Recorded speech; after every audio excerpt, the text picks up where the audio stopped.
dive into authentic conversations about ourselves and our community, exploring topics that uplift and inspire us. From personal growth to social change. So grab your teacup and get ready to join the conversation.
What say sippers?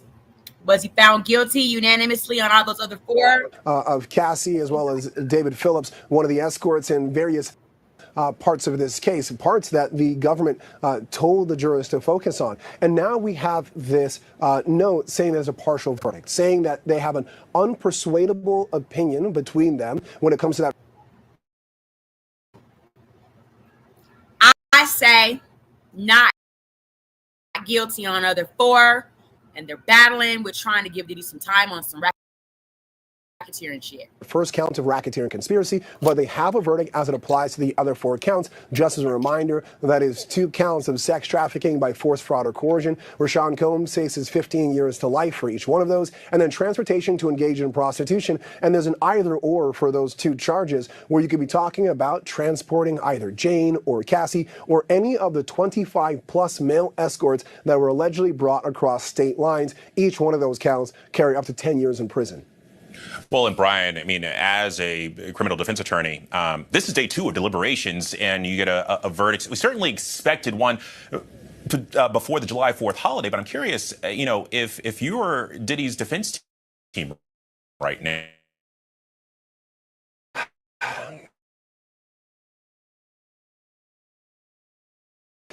Is that with the sex trafficking charges, they have just as much of a penalty as it does in that RICO conspiracy, the potential of life in prison. I'm a little worried. I think especially that Cassie charge, if he goes down on the charge against Cassie, that is a lot of time for a 54-year-old to be spending in prison, a minimum of 15 years potentially of life. But I think you're also optimistic and hopeful that verdict doesn't necessarily mean conviction. Verdict simply means they've come to a decision. With the RICO conspiracy, right now they're trying to figure out, do we simply stop them and kind of cut our losses and just keep that as a mistrial or a hung jury as to that count? Or do we give what's called an Allen charge, where the judge will instruct them to continue deliberating? Or looking at the time, it's 4:47, to say, Judge, you know what? Maybe let them sleep on it. Maybe let them come back. Maybe they'll change their mind about some of the verdicts in a positive way for either side, defense or the government. But at that point, you're really just rolling the dice and just hoping for the best. In that case, Brian, in your expertise, I mean, would we actually hear what the partial verdict is before that RICO charge is essentially determined? Yeah, so there is a possibility that you would hear a polling of the jury where either side, typically the prosecutor or the government, will ask to poll the jury to say, is this your true and final verdict, or some language along that sense. And they'll do it for all of the counts. They'll do it to make sure that if Sean Combs is convicted of any of the charges, that all 12 of them agree to that. Or if he's found not guilty of a charge, that all 12 of them have that as well. And it's likely that they will also do that for that RICO conspiracy. And you'll hear something along the lines of 10-2 to convict, or 6-6, or whatever the number may be. But I think that one side or the other will likely poll the jury to see what the numbers are. And obviously, this is something that is developing right now. We just got a new note from our chief investigative correspondent, Eric Natursky, who's there inside that court. He said the judge will not take a partial verdict. He says that once the lawyers work out the language, the judge will call the jurors into the courtroom and instruct them to keep deliberating. Both sides asked the judge to do this. The judge agreed.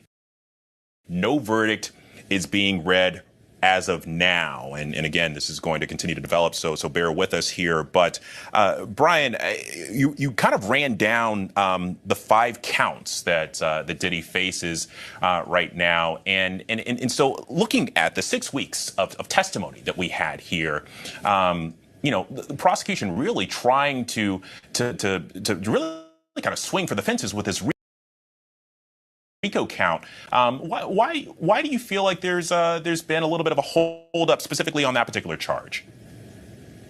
So there are 2 parts of the RICO conspiracy that have to be considered. One, do you believe this to be a criminal enterprise? And at first, I thought that might have been a foregone conclusion. And the reason why I say that is because they've gone to the second aspect of evaluating the predicate acts. And when they asked for that definition of drug distribution, that to me made me think that everyone thought that this was a RICO conspiracy and they were moving on. But now hearing this note that they're hung, I have to imagine, and I could be wrong, I've been wrong in the past and I'll be wrong in the future, but I have to imagine it's a question of whether or not it's a RICO conspiracy, because there are so many. I think there are about 8 to 10 predicate acts that, so long as they're unanimous in their belief that one of these predicate acts happened and they get 2 of them, that's halfway to RICO.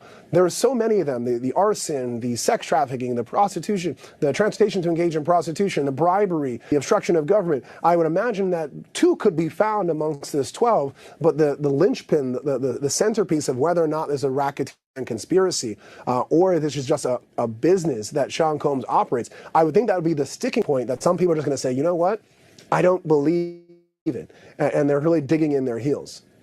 Well, and again, just to refresh our viewers, prosecutors allege that Combs was the ringleader of an alleged enterprise that abused, threatened, and coerced women into prolonged drug-fueled sexual orgies with male prostitutes, which he called freak-offs, and then essentially threatened them into silence. There were 6 weeks of testimony. Federal prosecutors called 34 witnesses to the stand, attempting to prove their case. Combs' former girlfriend, Cassie Ventura, was the star witness during this trial. She testified that Combs subjected her to a decade of abuse and that the threats and sexual demands from Combs drove her into addiction, exposed her to regular spates of violence, and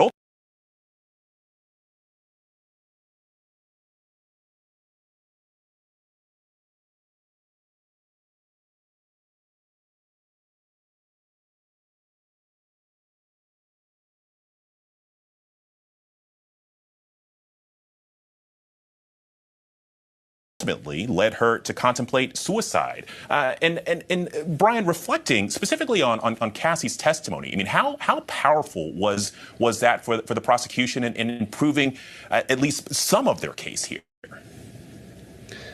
So I would say when it comes to cases of sex trafficking or sexual abuse, especially decades in the past, it oftentimes is a he said, she said. But the government had a key piece of evidence, that being the video of the Intercontinental Hotel. And it was a big part of this case, both when Cassie took the stand, as well as clearly during the closing argument, and clearly from that note asking about the testimony surrounding that very incident. And so they had something to show for the force. the brutality, the violence that was exerted upon Cassie, and even some of the photos of the aftermath, the black eyes, the bruises to her body, the witnesses like her mother or friends or other associates who came on and testified about the brutality of Sean Combs. And I think that really helped in carrying the day of asking whether or not Cassie was the victim of sedition or the fraud. I think for Cassie, the conversation in large part is about force and being able to see it, being able to hear it,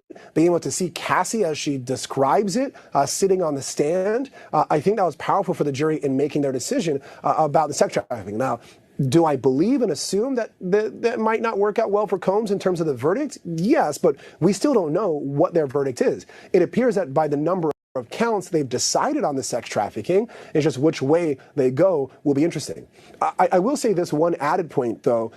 It's interesting to go back and ask them to decide on the racketeering conspiracy, because if Sean Combs is found guilty of racketeering conspiracy, there is this portion of the indictment that talks about forfeiture, that Sean Combs would have to forfeit any proceeds of the racketeering conspiracy, any money that was used to facilitate it. And so if they're hung on the RICO, it could save Sean Combs his empire or his enterprise, at least his legal one, in terms of the money that he would lose from it. Don't forget, he has about 60 civil lawsuits still around the corner when this ends. So I think trying to get a definitive answer as to that racketeering conspiracy could be helpful or very harmful to him based on not just his liberty, but also the money associated with him. That's very interesting. And one more note just on the timing of this all. We're hearing from the court that it's not yet clear if jurors will continue deliberating tonight or if they will opt to go home for the day. But I want to get to Rena Roy, who is outside the courthouse right now. And Rena, I imagine that for the crowds of media and onlookers that have gathered day in and day out for this trial, there's been a reaction there. What's it like there right now? Yeah, well, Alex, you can probably see behind me across the street there that crowds have started to gather. A substantial number of people have started to show up. They've been cheering, making all kinds of noise. Combs' family actually just went inside the courthouse in the black vans that they have been using really every single day of this trial here. As we know, this partial verdict came down more than 12 hours into deliberations here. And inside the courtroom, we are told from our teams who are inside there that the body language was really just striking, that it was very quiet. Federal prosecutors were not saying much to each other. Combs looked to be very emotional. He seemed to have tears in his eyes that he was wiping away. Now, as we know, they reached this partial verdict. So the judge is going to be instructing them, it seems, to go back into the deliberation room, Alex. Rena, thank you for that. It was a little hard to hear. I think we're gonna work on the audio situation there. But I want to go back to Brian on this and Rena's point about Combs' body language in there. And listen, I imagine if you have a client that you're defending and there's a verdict that's rendered, which one way or another reshape the rest of their life. It can be emotional, but we're hearing at one point he appeared to wipe his eyes. He was the defense attorneys were standing there in a huddle around him. Take us through. I mean, what's playing out if you're on that side of the courtroom in that moment? So I've been in this position many times where you have a note from the jury and you're making that decision of what do we do? You're getting everyone together and everyone's giving their 2 cents and you're having this conversation of walking through the idea with your client there so they can absorb everything. Sean Combs is what we would call maybe like an intelligent or a complex client. There's someone who is very sophisticated and intelligent, and you can speak to them as if they were an attorney as well. I don't assume that he's not going to be able to understand the strategy that attorneys are going to be breaking down in front of him, and you just kind of put everything on the table, and you have everyone's experience there. You have a lot of attorneys here with experience. You have Alexandra Shapiro, who's a very experienced appellate attorney. He's probably going to give her 2 cents of, okay, if this moves in this direction or this moves in that direction, this is how we can appeal, this is how we can argue. Maybe we do this, maybe we don't do this. You have people like Brian Steele and Xavier Donaldson, who are very tried and tested trial attorneys, trying to figure out what we do next, and Sean Combs will take that information and then decide how to move forward. All right, Brian. Thank you, Brian. Thank you, Rena. We're going to take a quick break, but after the other side of that, we're going to have more updates on this partial verdict in the Sean Diddy Combs trial.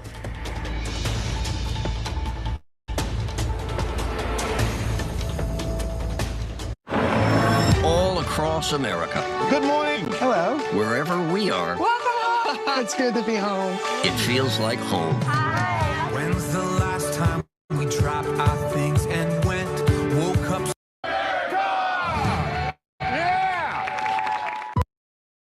In Washington, we have breaking news right now on ABC News Live. A jury reaching a partial verdict in the sex trafficking and racketeering trial of Sean Diddy Combs. A note sent to the judge saying that the jury is unable to reach a verdict on the racketeering conspiracy count, adding that there were, quote, unpersuadable opinions, both the prosecution and the defense agreeing with the judge and his plans to instruct the jury to continue deliberations, and next steps are apparently being debated right now. So for more on this, I want to get right outside to the court there. Rena Roy is standing by for us. And Rena, I'm curious, what's the scene been like outside this courthouse as news is trickling out that there is at least a partial verdict here?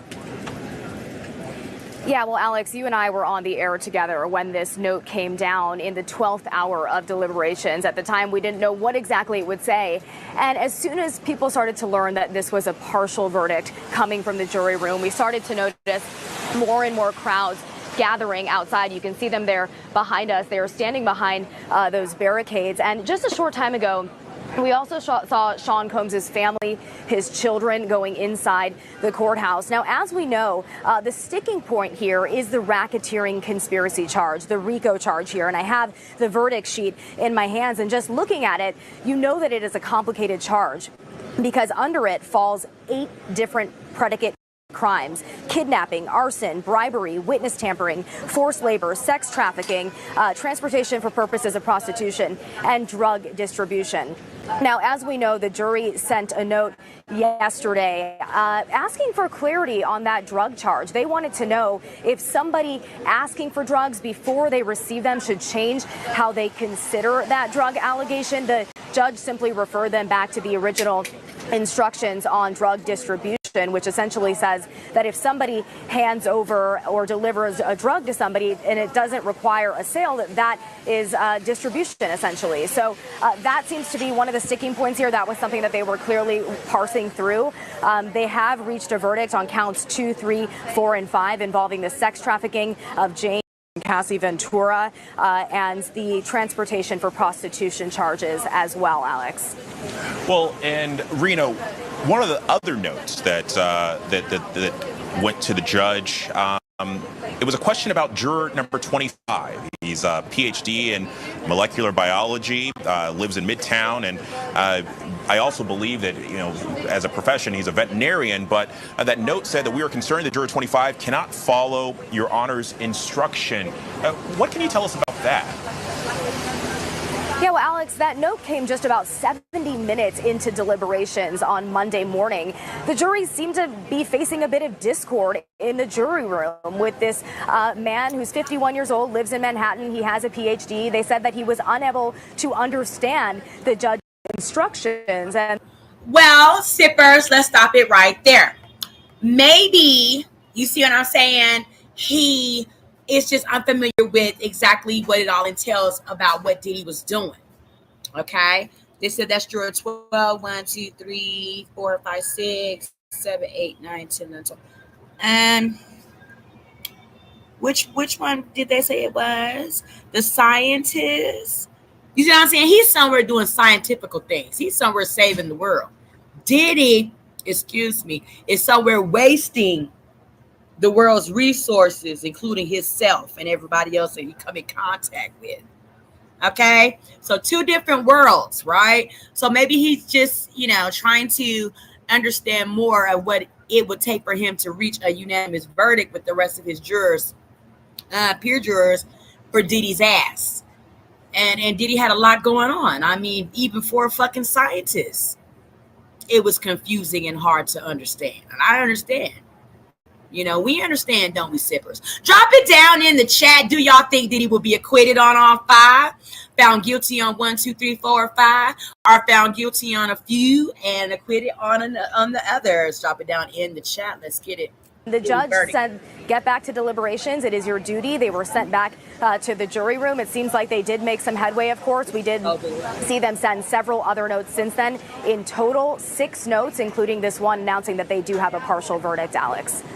Well, and Rita, right now, do we know if the jury is going to continue deliberating today or if they're going to decide to call it a day and reconvene tomorrow?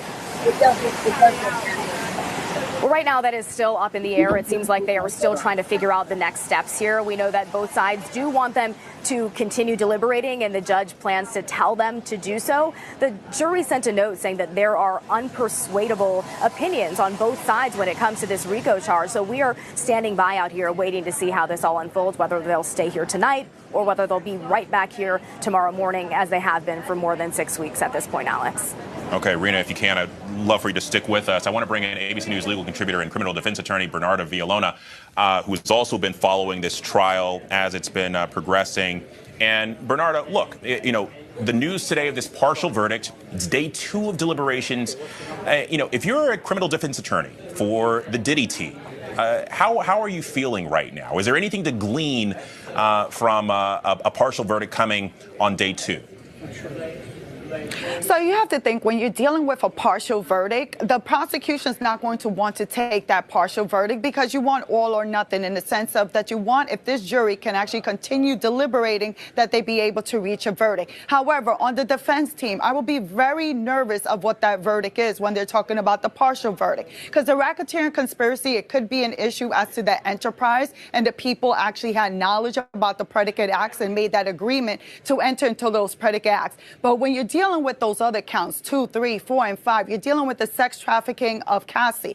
Remember that the note prior to this had to deal with, they wanted testimony of Cassie and those 3 specific freak-off acts that had to deal with sex trafficking that the prosecution highlighted during the closing arguments. And for the jurors to actually make that request of that transcript, I would be very nervous if I was a defense, having to deal with the sex trafficking, having to deal with Cassie, because in the end, that sex trafficking charge carries a mandatory minimum of 15 years.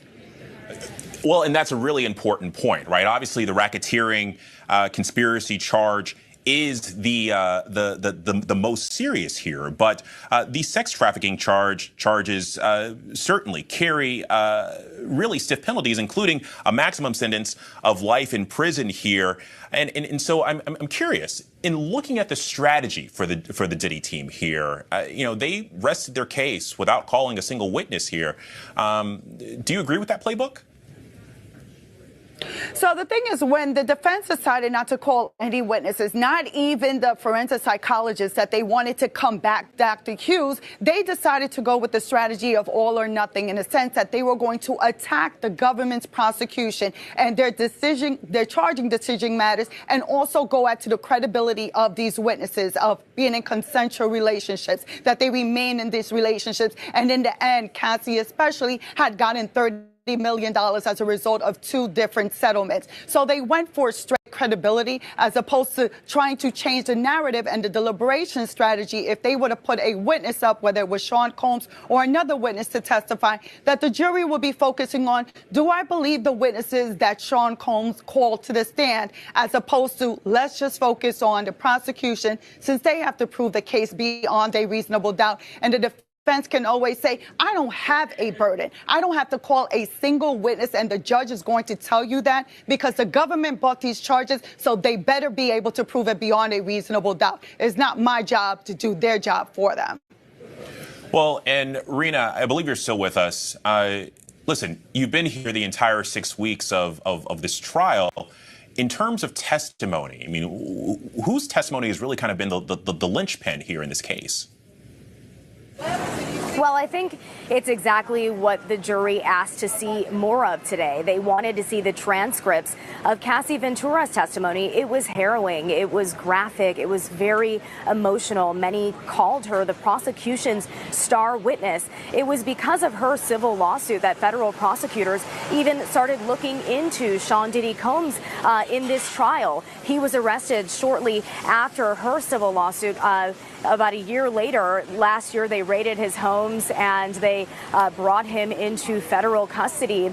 And we know that this seems to have been a really difficult journey for Cassie Ventura based on what we heard from her on the stand. Specifically, the jury wanted to hear her testimony from that now infamous video from 2016 where we see Combs kicking and dragging Ventura. She testified that that is when she was trying to leave a freak off at the Intercontinental Hotel in Los Angeles. And the jury seemed to really want to see that again, as well as some testimony regarding a freak off here in New York at the Essex Hotel with a male escort named Daniel Phillip. He had testified to the jury that he saw Combs get violent with her then as well. So it seems like they were really focused on these instances that prosecutors had highlighted as alleged sex trafficking of Cassie Ventura.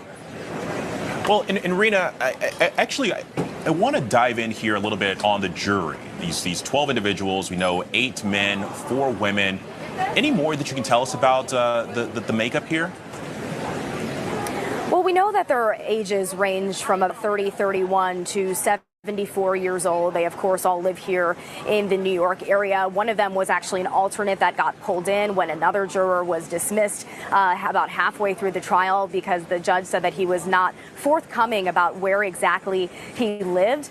We know that they're educated. They're college educated. They had advanced degrees. They come from really all walks of life. They get their news from all different sources. Some of them say that they had heard about the allegations against Combs. Some of them said that they really didn't know much, but they all vowed to really be a blank slate here. And that was the reason why they were chosen to be on the jury, because they said that they would be impartial and weigh only the evidence in this case rather than anything that they've heard in the media or elsewhere.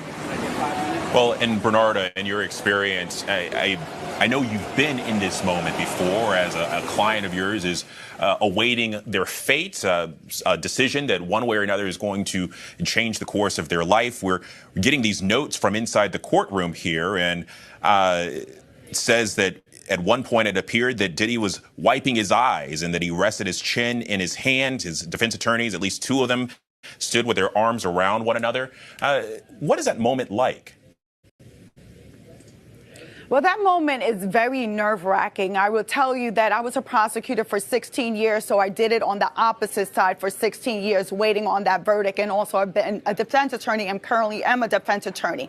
Now, when it comes to a trial, I am not nervous at any point during the trial, with the exception when you get that note that there is a verdict, because you lose all control at that point. So in terms of the defendant, Sean Combs, right now, you got to think that his fate, his future lies in the hands of these 12 jurors. And now they know at least the answer as to 4 of those charges, how it will affect Sean Combs. So it is very nerve-wracking, especially I've been that courtroom throughout this entire trial, with the exception maybe of a day or 2. And the way that the attorneys and surround Sean Combs and support him. So for me to hear how they're huddled around him, they're holding him, he's wiping tears from his face, and his family inside of that courtroom also trying to figure out what is the fate of this human being, because they know of the large exposure that they have. Right now, all they can do is try to comfort him and to tell him that regardless of what happens, that they will move forward with future legal action, being if it is a conviction,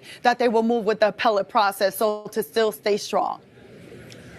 I appreciate that, Bernarda. And we just got a new note. The district judge said that he plans to read back a portion of the jury instructions to encourage further deliberations. And part of that instruction, it includes this paragraph that says it is your duty as jurors to consult with one another and to deliberate with the view of reaching an agreement.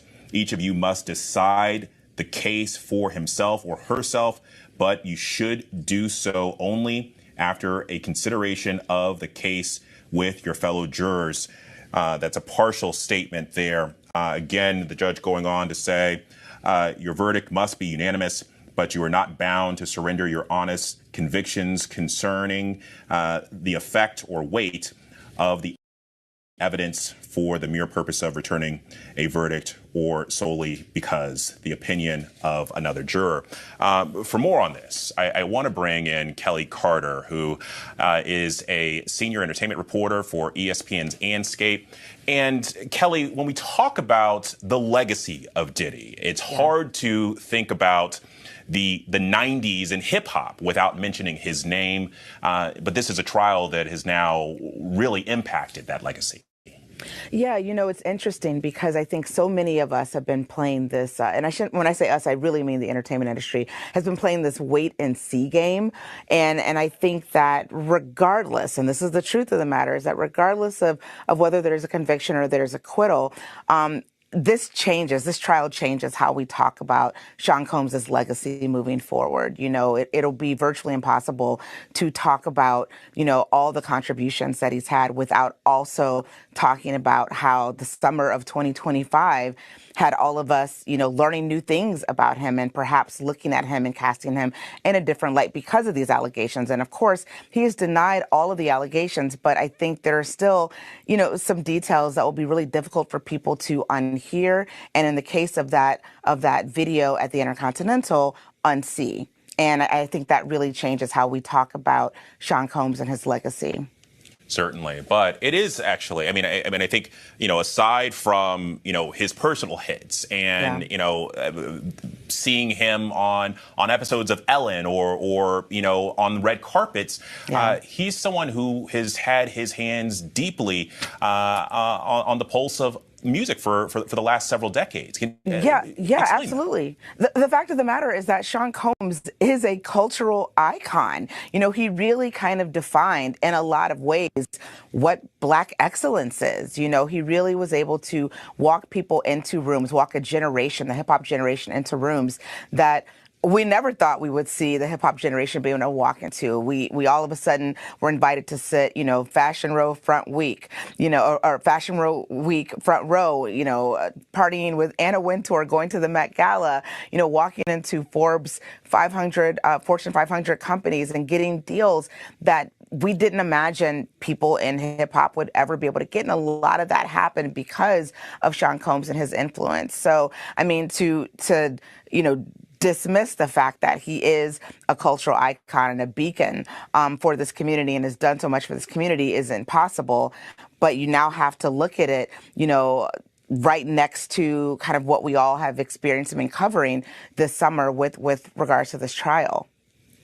All right, Kelly, Rena, and Bernarda, much thanks to you all. We're going to take a quick break and much more coverage on the other side.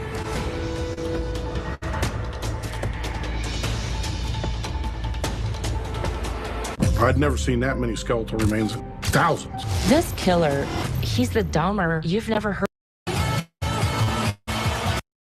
Buck Meyer, who has been following this along with us. And Brian, you brought up something called an Allen charge, which, and, you know, I'm going to attempt to put, you know, my legal hat on here, but that is essentially a jury rendering a partial verdict here that the judge could potentially accept? Well, Alex, like I say, you didn't pass the bar, but you know a little bit, and you do know a lot. Yes, an Allen charge comes from the Supreme Court case where if a jury has got to a point like we have here, where they say they're at an impasse, they feel for whatever reason that there cannot be a meeting of the mind of the 12 people, that they cannot go forward. And initially what will happen is a judge will read either the standard language of an Allen charge, and you can Google it, and you can probably find it for the SDNY or any kind of federal court, or they would kind of modify the language, making it shorter or longer, or emphasizing more aspects of it, depending on what the sides agree to. And basically what you're telling the jury is, it's your job to keep pushing forward. It's difficult, and we understand you may have different opinions, but lean on each other, talk to each other, try to converse, and see if there's other facts or arguments or suggestions where you can all come to consensus, whatever that consensus is. And in an Allen charge, you cannot feel like you are moving the needle in one way or the other. It has to be absolutely neutral. It It cannot be suggesting that you must convict or that you must acquit, and that's what's going to happen. But this last message to the jury by the judge, I think, is going to be more telling than anything else. Because right now, it's 5:20 p.m. The judge has always instructed them that they can come back the next day. Tomorrow is Wednesday. It's still well within the game to come back and deliberate. Friday is July 4th. That's a day off. Thursday, they were told they're going to be off as well. And so if the jury says we are willing to stay, that would be a strong indication that they're close to a verdict, and we might get one today. If they say that they have to come back tomorrow, that would be a strong indication that the opinions of people are so strong, they're hoping that they can maybe sleep on it and come back tomorrow and start again. What we hear next from the jury will be very telling. Well, and Brian, because this situation is developing literally as we speak, we just heard that the judge sent the jury back to the deliberation room. He gave them the option to either resume deliberations today or to adjourn and return in the morning. Said that he instructed them to send back a note whenever they came to a decision. They have come to a decision. They are adjourning for the day. They will be back tomorrow at 9 a.m. to resume those deliberations. But I want to get back to these counts. We've got 5 counts here, the most severe of which is that racketeering conspiracy, which carries a maximum sentence of life in prison. But counts 2 and 3 are also quite severe. And count 2 does also have that maximum sentence of life in prison as well. Yeah, and it's not just, I know oftentimes when we talk in the news, it's easier to talk about the max, but oftentimes the minimum is the most harsh, because for those sex trafficking allegations of sex trafficking either Cassie or Jane, there's a minimum of 15 years. And I think that's very important when you're talking about anyone, but especially when you're talking about a 55-year-old, because you're talking about if Sean Combs found guilty of even just sex trafficking Cassie, at best, he's not going to be able to get out until he is 70 years old. Now, when it comes to the feds, you often do 85% of your sentence for every year you spend in jail. You get good time, meaning that time cut off that sentence of 54 days. But 15 years is a lot, but life is life. All right. Thank you, Brian. We're going to take a quick break here. Much more breaking news on the other side.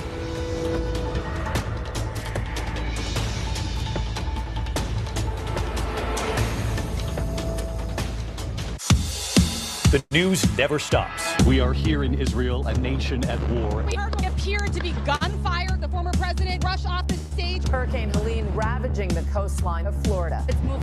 Sent to the judge saying that the jury is unable to reach a verdict on the racketeering conspiracy count, adding that there are, quote, unpersuadable opinions. So for more on this, I want to go to ABC News contributor and senior entertainment reporter for ESPN's Andscape, Kelly Carter. And Kelly, listen, we know that Diddy has been this pop figure for decades right now, but I'm curious, why did this case grip the nation despite there not being cameras allowed in the courtroom?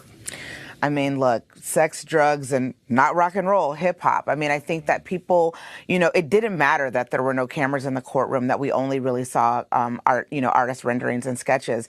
Like, people wanted to know, first off, who else might be showing up in court. I think at the beginning of this case, there were so many famous names that were tossed out there that people didn't know if this was going to be, the biggest film premiere of all time, except, in a courtroom or not. And I think that people wanted to, tune in and refresh, their social media accounts and refresh whatever news sites they were looking at to call any information about this because of that. They wanted to hear people like Kid Cudi testify and finally say something for the first time after reading about what allegedly happened in that initial Cassie lawsuit.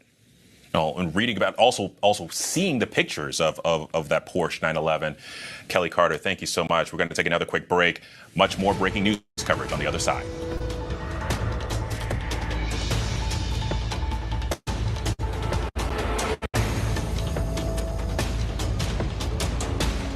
Whenever, wherever news breaks, it's so important. The judge in the case saying that he will not take a partial verdict and instructed the jurors to keep deliberating. Those deliberations will resume tomorrow at 9 a.m. Combs faces 5 criminal counts in total. He has pleaded not guilty to all of those charges. So for more on this, I want to bring in ABC News' Rena Roy, who is outside the courthouse in New York City. And Rena, what do we know about this partial verdict and what the jurors weren't able to agree on? Alex, the judge gave the jury a choice. They could continue deliberating tonight or come back in the morning. As we know, they decided to go home for the night, maybe get some rest and continue back at it. They told the judge that there are some unpersuadable opinions, specifically when it comes to the racketeering charge. And I have the verdict sheet here with me, and you can see that it is a long list of predicate crimes here. There are 8 of them. There's kidnapping, arson, bribery, witness tampering, forced labor, as well as several others. And they did have a question specifically about the drug offense that falls under racketeering. They sent a note yesterday asking the judge for clarity on drug distribution. We know that the judge simply referred them back to the original instructions, and they went back to deliberating. This, of course, is one of the most serious charges. It carries a maximum sentence of life in prison. And look, this is okay. Let's read these charges, right? The maximum time: life for racketeering, 15 years for ex trafficking by force, fraud, and coercion. He has 2 of those. So if they run consecutive or concurrently, that's how that will be. And then up to 10 years for the engagement in prostitution, transporting and engaging in prostitution, y'all. So he has 2 of those. So that's 20 years consecutively. If it's ran consecutive, Jermaine, that means it's ran back to back. Okay, so yes, and so that's how that's looking for Diddy. It's been a really emotional day in court today. Combs started today as he normally does in court, greeting his family, praying, hugging them, blowing kisses. He also told his mom, Janice Combs, just relax, it's going to be okay. And when word came down of this partial verdict, he was teary-eyed. He was wiping his eyes. It was very quiet in the courtroom. Now, of course, we will not learn his fate until potentially tomorrow. We don't know. We'll have to see how long the jury takes to come to a decision on this racketeering conspiracy charge, Alex. Well, and Rena, you mentioned him appearing to wipe tears from his eyes. We're told also that he maintained his composure when the jury was in the room as the judge instructed them to continue their deliberations. But I'm curious, listen, this has been the biggest trial in the country for the last 6 weeks.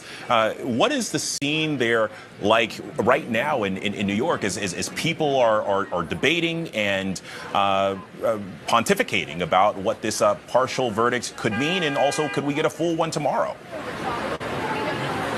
Right, I think that's the big question, Alex. It is a waiting game at this point. We are waiting to see what happens. We could see it tomorrow. It could be another day. We just don't know. As the jury said, there are some unpersuadable opinions here, so it's going to be difficult for them. But the judge is saying he will not accept a partial. Okay, guys, so a lot of this is just regurgitated stuff, but it's good to keep it at the forefront. I heard Dr. Umar last night say that in the feds, you don't do day for day anymore. I'm going to see how true that is, okay? Let's Google it. If you are sentenced to federal time in prison, do you do every single day of your time?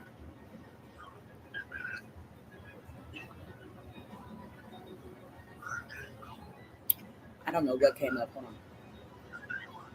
If you're sentenced to federal prison time, do you do day for every single day until your time is out? In federal prison system, while sentences are based on a specific number of days, prisoners don't necessarily serve every single day of their sentence. See, this is something that I did not know, but I heard Dr. Umar speak of it, and I was like, I'm going to research that and sip that tea with my sippers, okay? Because I did not know that. And federal law allows for good conduct time, which can reduce the total time served. This means a prisoner might earn time off of their sentence for good behavior. So you get good behavior in the feds, sippers. You get good behavior in the feds. Potentially getting released earlier than the initial sentence Lynn suggests. Good conduct time. Federal inmates can earn up to 54 days of good time for every year of their sentence. Okay? To be eligible for the credit, you must be sentenced to more than 1 year in prison. The good conduct credit is not applied to the time actually served, not the original sentence, okay? The First Step Act amended the law to allow for good time credit based on the imposed sentence rather than the time served. So early release can also be affected by participation in programs like residential drug abuse programs, which can further reduce sentencing. Okay, there's no parole in the feds, so early release is primarily based on good conduct and the participation in eligible programs, according to the Federal Public Defender, Western District of PA. Okay, so if Diddy gets time and goes to the feds, then he'll do half his time as long as Diddy has good conduct and attend some type of programs or whatever that they offer. Got that, sippers? All right, we're sipping tea with Tanisha on the Diddy verdict, y'all. We're gonna wrap it up here soon, but I want everybody to know that we are close to reaching a verdict in the Diddy trial. We're gonna listen to a little bit more tea, and we're gonna wrap Diddy on up for the day. Come back in hot tomorrow and spill some more of Diddy's tea. Drop your teacups in the chat. Okay, we are talking tea with Tanisha Talks Teas on YouTube, Facebook, Twitch, and Kick. Let's get it.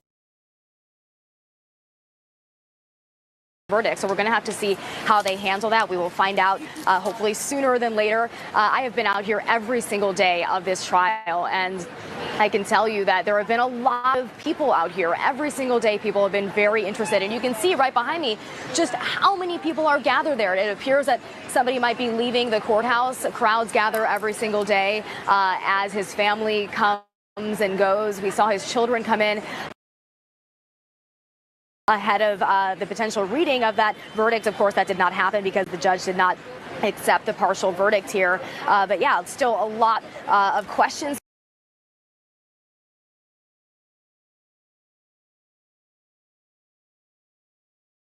of what exactly went down in that deliberation room, what is going to happen over the next day or two. So we'll have to wait and see, Alex. All right, Rena Roy.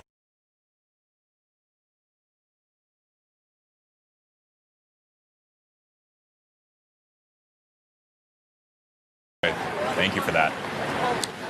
Now, let's bring the big story to our panel. Joining us today, ABC News contributor and former Republican New York Congressman John Katko. Also, ABC News political contributor and former Democratic Senator Heidi Heitkamp, Republican strategist Mahate Cook, and journalist and attorney Aaron Parnas. And John, I want to start with you, given your background, specifically as a former prosecutor. What do you make of the jury unable to reach a full verdict today, specifically on that racketeering and conspiracy count? Well, yeah, you can never really fully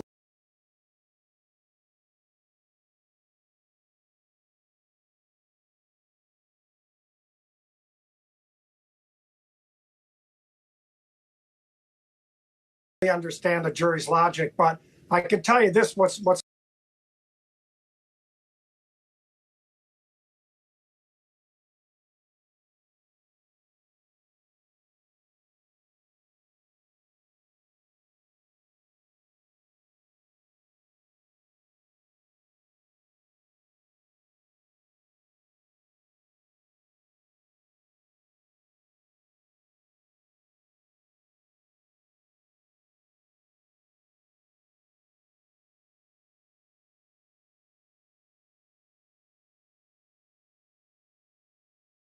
highly likely is going on here. It's highly likely that they found him guilty on one or more of those counts 2 through 5. And the reason I say that is if he was not guilty on all those counts 2 through 5, he would absolutely have been found not guilty on count 1, most likely, I should say absolutely, most likely. So it seems like what happens a lot with racketeering cases, and I've tried many of them, the farther you get away from like a mafia type enterprise or a gang or a criminal organization, the harder it is to explain to someone that this is a RICO case. So I think right now that jury's probably struggling with the RICO moniker for him, but they probably have reached a verdict on the other counts. That's just my guess. And that, you know, the ironic thing is, yes, it's a mandatory, yes, it's a maximum of life in prison on a RICO charge, but under the sentencing guidelines, it would be nowhere near that. And if he's convicted on those sex trafficking charges, they're 15-year mandatory minimum sentences each. So that's where the real meat is. If he's convicted of one of those, obviously he's in big trouble. Yeah. Well, and Aaron, hop in here as an attorney. What do you make of this partial verdict?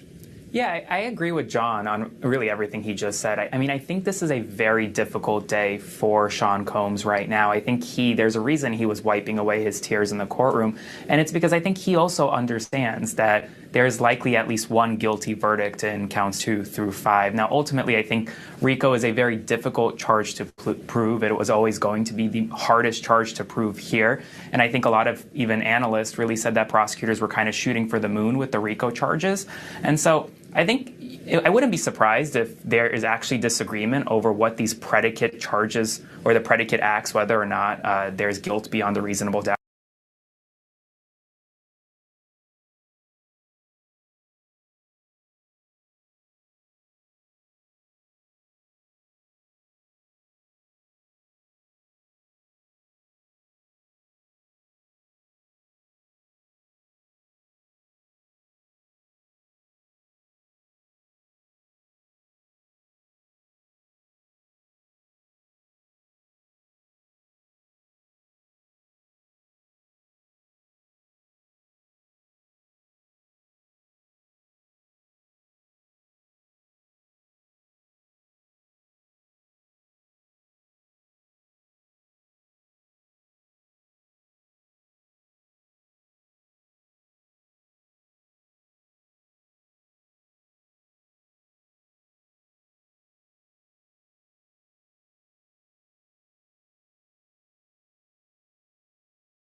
Elizabeth Milner, who was inside the courthouse. Queen Elizabeth is with us.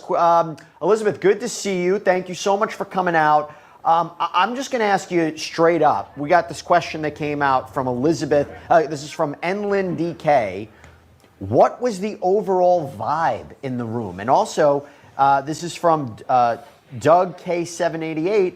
How did the jury look when they came into the room? How did they look at Diddy? So what was the vibe? How did everyone look? Yeah, as far as the tone and the atmosphere inside that courtroom, Jesse, it was so quiet. I would say you could hear a pin drop, but really all you could hear were the sounds of the court sketch artist really just kind of drawing her painting. Because I remember coming in, and normally I'd come in around like 4:15-ish because I was thinking, okay, it's the end of the day. Their jury's probably going to want to go home around 5. But then there was this tone, this feeling inside. The defense was all huddled together. You saw Ana Maria Esteval's arm kind of around Tenny. Sean Combs always hesitant to say that he looks defeated or he looks worried or he looks nervous. But this time was different, Jesse. I think once that jury note came down, once he saw that actual note about, because he got the clues before we got the clues as far as they reached a verdict on count 2, 3, 4, and 5. I think there was kind of a moment of nervousness. I felt like you could feel the weight on his shoulder. And then at first I was thinking, oh my God, if they're about to read a verdict, where is his entire family? And then I saw his family members, some that we haven't seen this morning inside the courtroom, start to kind of trickle in. That included all of his sons. That included his daughters too. And that included also Dana Tran. It included his mother, Janice. It included his sister, Keisha. It included his brother-in-law too. So it was a pretty packed courtroom. I was thinking at a point that they would just read the verdict. I didn't know what was going to be going on. Obviously, they did not read the verdict. None of that had happened, but really, you could feel just the tense atmosphere to the point a lot of us in the press obviously are going to be looking at Sean Combs, looking at his movement, looking at his demeanor. But because the defense huddled so close around him, likely to kind of prevent us from seeing what his demeanor looked like and for us to write it down, those types of things, it really was a tight circle. So it really was kind of a tense atmosphere. And obviously when the judge got back on the bench and he said that the jury came back that they said that they reached a verdict on count 2, 3, 4, and 5, but they're still kind of not been able to reach a verdict as to count 1. I think a lot of us were just like, oh my God, it's happening. Obviously, the verdict wasn't read. They're going to come back tomorrow, continue deliberating. But you could feel the weight of the world, especially on the defendant, but also the Combs family. But I will say, Jesse, when they brought the jury in, because they brought them in twice, one to kind of read them, I guess, that modified Allen charge about continuing to deliberate, and then the second time to release them by the end of the day. I will say I did kind of note that they weren't looking in the defendant's direction. I think a lot of them were making their way all the way to their seat. didn't know what the next process would be because, again, they're jurors. They don't know what's going to be happening. They didn't know if they were going to be told to continue deliberating tonight, if they could have the option to come back tomorrow. Obviously, the judge gave them the option to come back tomorrow. But even when they were exiting the courtroom, from what I could see, I couldn't see them necessarily looking at the defendant. But if it was vice versa, I did see the defendant looking at the jurors. So, maybe some people kind of did like a little peripheral eye glance look or anything like that. From what I could see, they didn't look in his direction. So we'll see what tomorrow brings as far as what their possible decision might end up being in the outcome. Let me ask you this. This modified Allen charge that the judge gave to the jury, what exactly did he tell them? Did he say, go back deliberating? It's different, and it's modified because I think they were trying to stay consistent with what the actual jury instructions were. What exactly did Judge Arun Subramanian tell them?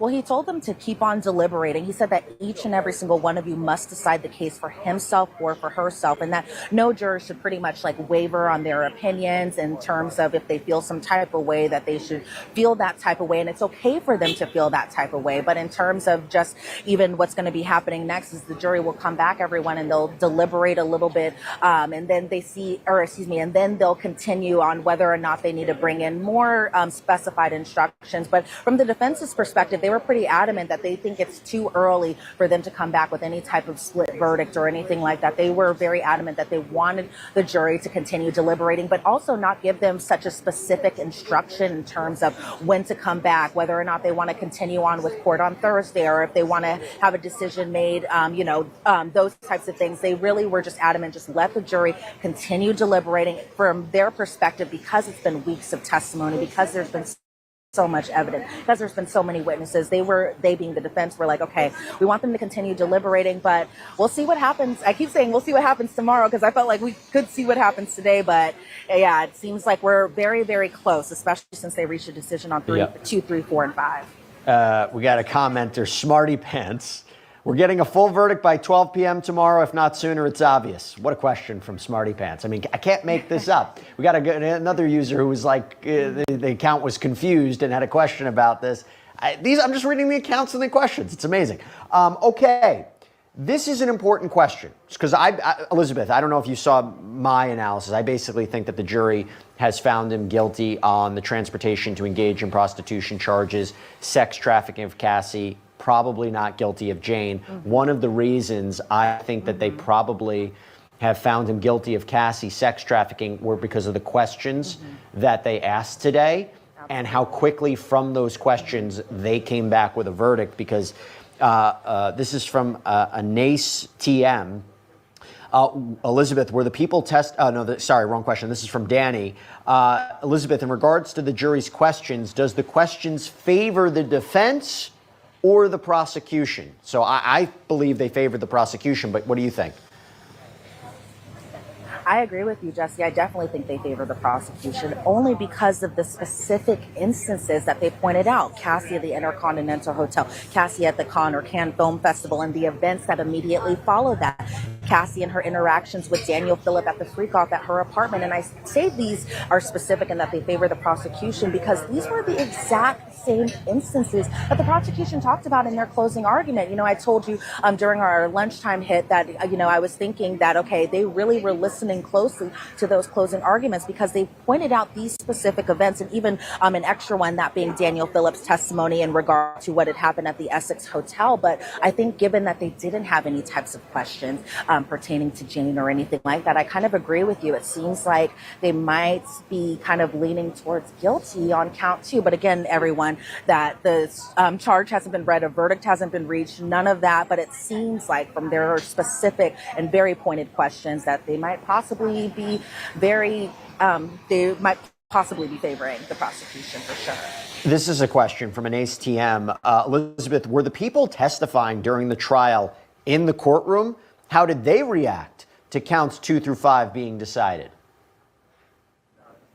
Yeah, so the people who testified in the courtroom, I did not see them inside the courtroom. The only person I think notably that was inside the courtroom was Doug Wigter. And we know Doug Wigter because he is Cassandra Ventura's fines attorney. And so he seems pretty interested knowing that counts 2, 3, 4, and 5, they've reached a decision on that. But I think, you know, given his demeanor that I saw inside the courtroom, I think it's possibly in favor of his client. But as in terms of the other witnesses, we didn't see Jane, or we didn't see Mia, we didn't see Vanna, we didn't see Cassie Ventura, we didn't see Deontay, we didn't see a number of the witnesses, maybe outside of the paralegals, or I don't think I saw Special Agent Joseph Cerciello either. But, you know, who knows, for the big verdicts, for the big V, they might actually come down into the courtroom, but we don't know that just yet. Yeah, we had a question from Alana Rodriguez, 896. Hi, Queen Elizabeth, looking great today. You too, Jesse, love the hair. So kind. Elizabeth, did they come to a verdict on the last one yet? So I think that if anybody's just joining us, did they come to a verdict on the last one yet, Elizabeth? All right, everyone, if you guys are just joining us, they've only reached a verdict on count 2, 3, 4, and 5. So they're still kind of holed up on count 1, obviously count 1 being racketeering conspiracy. As far as count 2, that's sex trafficking as it pertains to Cassie. Count 3 being transportation to engage in prostitution as it pertains to Cassie. Count 4 being sex trafficking as it pertains to Jane. Count 5 being transportation to... You guys, I'm saying this out loud, and this shows how much I'm involved in this case, that I can read off all the different counts just from my mind. I'm not even looking at the superseding indictment. That shows how involved I've been in this case. But just to answer your question, everyone, count 5 being transportation to engage in prostitution. And there weren't really there weren't any questions regarding that. So it seems like it's possible that it might be in the government's favor. Really interesting super chat comment. Thank you so much from Forrest and Fawn, which I said earlier today when I was doing the lunch show. Amazing name. It's like the name of like a cookie brand, right? Forrest and Fawn. Anyway. A super chat question. I absolutely cannot go away this holiday weekend thinking of Diddy. Hurry up. Well, we shall see. Elizabeth Milner, you are going to be there tomorrow. You might be there for the verdict, partial verdict, complete verdict, but you're going to be there tomorrow. Thank you so much. Great reporting as always. Thanks, Jesse. All right, I want to bring back in Safa and Bradford. Safa, you think we're getting a verdict tomorrow? You think we're getting a verdict on racketeering before the holiday weekend? I definitely think we're getting a verdict tomorrow, and particularly before the holiday weekend. This is 4th of July weekend. These jurors have been sitting on this case for quite some time. They want to go home. They want to be done with this. So I do expect that we're going to get a verdict tomorrow. And Bradford, you don't see let me ask you a question. We got a question about this Allen charge. In your experience, do they give multiple Allen charges or modified Allen charges? If they come back and say, hey, listen, you know, we still can't come to a decision, does the judge say, hey, go back one more time? Or is that overly suggestive? Do you think that after being told to go back to deliberate, they are going to still be at an impasse? Or do you think they'll eventually come to a verdict? I think they're still going to be at an impasse just because it feels like there are more than one juror on that charge that is saying either guilty or not guilty. So, like I said, often if there's one holdout, usually they get beat up enough. I mean, I just had a trial in San Francisco, a murder case in San Francisco, where there was one holdout. And the guy was great. I mean, he held out for like 6 days, very strong guy, 7 days. He would come out, he's crying, he's upset. Everyone was upset. They came back in dozens of times. The foreman came back in and said, this one guy, he's a conspiracy theorist. We can't agree with this guy. And he held out for the 7 days. And right before they came to the verdict, the foreman came back in and said, remember when I said he was a conspiracy theorist? We couldn't agree with him. He's a good guy. We like him now. And then they came back with a guilty verdict on second degree instead of first degree, which is okay. It's never okay to get a guilty verdict, but it was okay in that case. And, that's what happens when you have one holdout. You got people just beating on you every day saying, you're not making any sense. You're not making any sense. You got the 4th of July around the corner. People are saying, I got to pick up my kid. I got to do this. And they're blaming you. And what happens is you have to be such a strong personality. You have to be almost a Superman or Superwoman to withstand those slings and arrows of guilt or not guilt and hold your ground that a decision is not met. Now, when there's 2 or 3, you guys form like a little clan and you're like, you find comfort in each other. So my guess is there's at least 2 or 3 here that are saying either guilty or not guilty, and they're going to find comfort in each other. And my hope is that they stand strong, whatever their verdict is, they stand strong on that verdict. They've heard all the evidence. They've seen everything they need to see. And it's whether or not the others can beat them up enough to say, hey, listen, we all want to go home and let's just do this. But I don't think they come to a verdict on that charge. Okay, Safa, final question of the night. This is a super chat question from We Will Dance Again. Thank you so much. How much time can he get for the Mann Act guilty verdict? So transportation to engage in prostitution. How much time can he get for that alone? He's facing up to 10 years on that charge. And so ultimately, if he were to just be convicted of that charge, the judge can sentence him up to 10 years. So he's got the most exposure with the RICO, which that is the crucial charge, the charge that he has the most to lose. But with the Mann Act, he's looking at 10. And what's a minimum that he might be looking at? If you know. So there's no minimum, but right now, so he's been in custody for quite some time. Not only that, but we have to look at the sentencing guidelines and where he would fall at with respect to those guidelines. Could the judge give him 5 years? Sure. Yeah. 8? Sure. Could the judge give him time served? In theory, yes. Will the judge do that? It's up to him. Safa Robinson-Ferrer, Bradford Cohen, you guys are the best. Thank you so much for coming on and answering the questions in real time with this breaking news. Really appreciate both of you. Thank you, Jesse. You got it. Now, here's the thing. Okay, so we're going to be back tomorrow morning, 9 a.m. Chris Stewart's going to start off our live coverage for the full day. It might be verdict day. And I'll tell you what, Monica Armenta says tomorrow's my 40th birthday, and I will definitely be watching. I hope the jury can figure it out tomorrow. Definitely a birthday to remember. By the way, we put up a poll. Are you going to tune in for a potential verdict tomorrow? 84% say heck yeah. 15% say nope. And we had JH1984 say, you know them 15% people who voted for not tuning in tomorrow, telling lies. I agree with you. I don't believe them at all.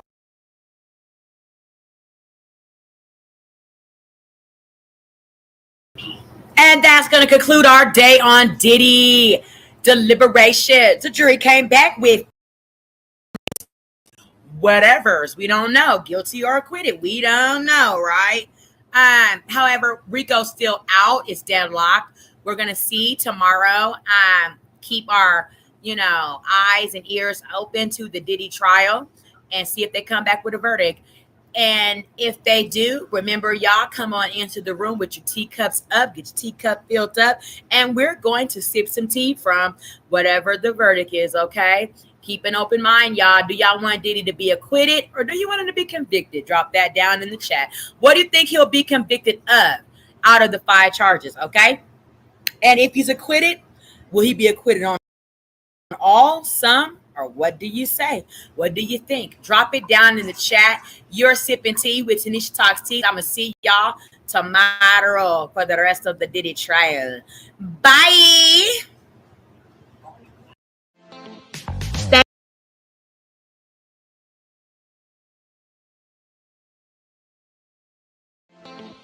Thanks for watching. Remember to show your support by liking, subscribing, and sharing.